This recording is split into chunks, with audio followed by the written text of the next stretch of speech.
While Kingston, Ontario is an all-around great place to live, everyone has different reasons why they may not want to move somewhere, and if you're thinking about making a move to Kingston, I want you to be prepared for some of the challenges, so stay tuned.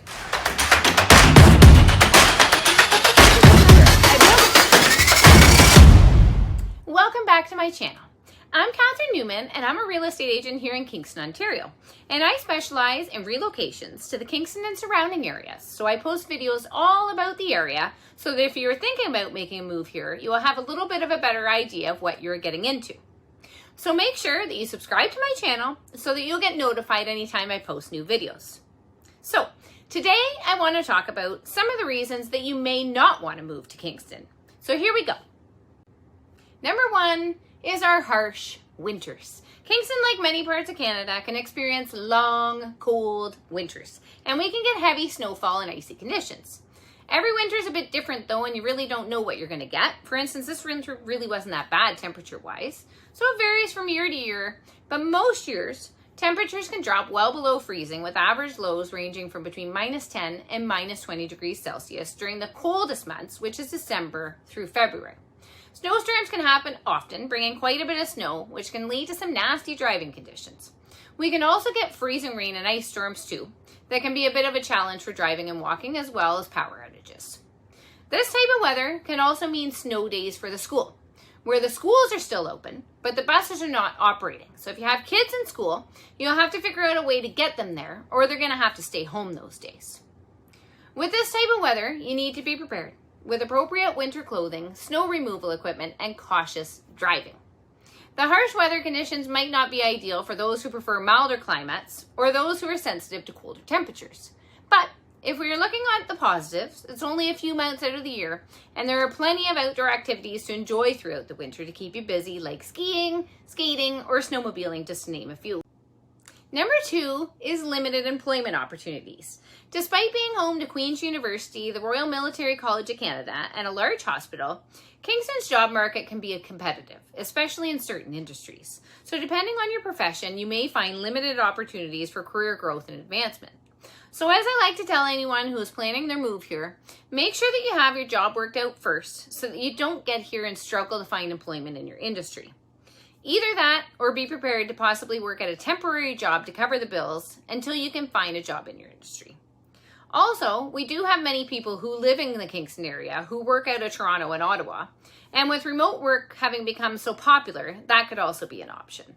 Number three is limited entertainment options. While Kingston offers a large range of recreational activities and outdoor spaces with endless lakes and trails, and lots of great events and festivals, especially in the summer, it may not have the same level of entertainment options as larger urban centers. We do have movie theaters, bowling alleys, many pubs, clubs, and restaurants, and many other options. But if you enjoy a bustling nightlife or a thriving arts and music scene, then you may find the options more limited in Kingston.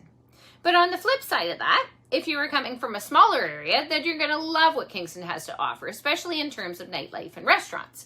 In fact, the city boasts more restaurants per capita than almost any other place in Canada. So while many will enjoy all of the options that Kingston has to offer, if you're moving from somewhere like Toronto, you may be disappointed. Okay, moving on to number four, limited shopping options. Kingston's population size, while not small, is smaller compared to major urban centers like Toronto or Ottawa. As a result, there may be fewer retail establishments and shopping districts than what you're used to.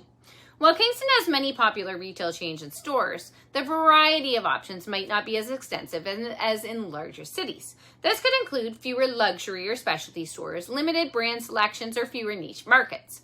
We do have many unique local shops on top of the popular retail chains, but if you enjoy access to a wide array of stores and shopping malls, you may find the options limited here in Kingston. Number five is limited healthcare options. While Kingston has some hospitals and healthcare facilities, anyone who is seeking specialized medical services or treatment may need to travel to larger cities like Ottawa or Toronto. Access to certain healthcare specialists or advanced medical technologies may be more limited here in Kingston. And getting a family doctor in the area is nearly impossible. Don't get me started on that. But from what I understand, that's not just a Kingston problem. That seems to be a problem in many parts of Canada, if not all of Canada, maybe other parts of the world as well. I'd be interested to know. Chime in the comments below.